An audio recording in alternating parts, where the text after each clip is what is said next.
What is up, everybody? It's Robert 184, 2Rs2Bs, GundamReviews.net, and no, there's nobody on camera yet. Because it's time for a happy dance as a lead Gundam collector in Master Grade form. No, it's not this guy, but it's the second best thing, or even the first best, if you're a fan of the title Gundam of Gundam X.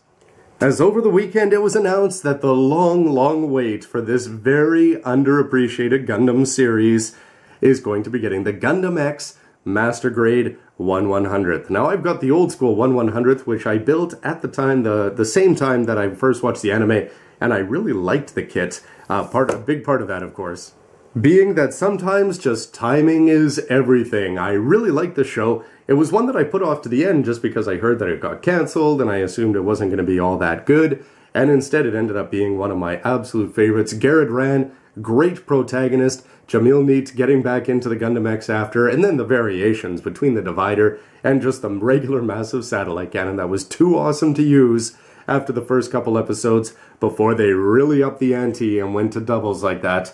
But this is the kind of thing, like I said, as a lead Gundam collector, I've been waiting. When I first put my collection together, I think I had 6 to go with, and they're getting taken care of one at a time. From the Wing Gundam, we're getting Wing Zero Proto being good enough, coming out soon, the V1, and now we're going to be getting, we've just got the V2 left, and the DX, unless you want to start delving into things like Stargazer, G-Savior, and Beginning G, and even better news, of course, Build Strike coming as well.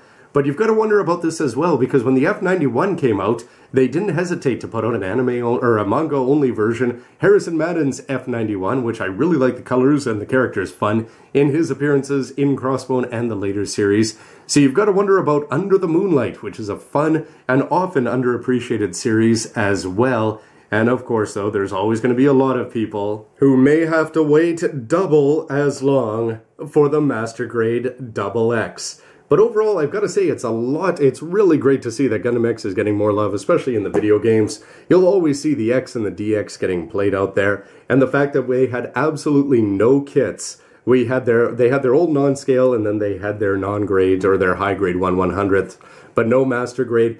Compared to the other leads where we're getting 4, 5, 6, 7, my goodness, look at the frames and how many versions they've come out with. But finally, after all these years, to get their third version to move up to the Master Grade, and the love that we're seeing in other toy lines like Robot Damashi. Anyway, hopefully it's a sign of positive things to come, and for a completionist like myself, and I'm sure there's more people like that out there, who really are just going to be excited to see what kind of details, the satellite cannons chromed up, sealed up, how are they going to do it, paint it up yourself, or you can't. Either way, it's one of the coolest, most fun, and I can't wait to see the poses, and just the fun that you can have with it on your shelf. And with this being a sweet regular retail release, don't forget that you can order it online from anywhere from the good folks at HobbyLink Japan.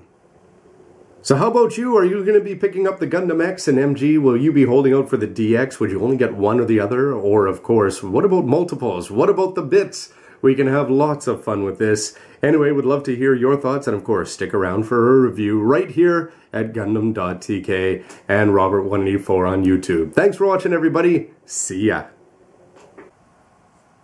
I promise that the same fate will not befall my old 1/100th Gundam X.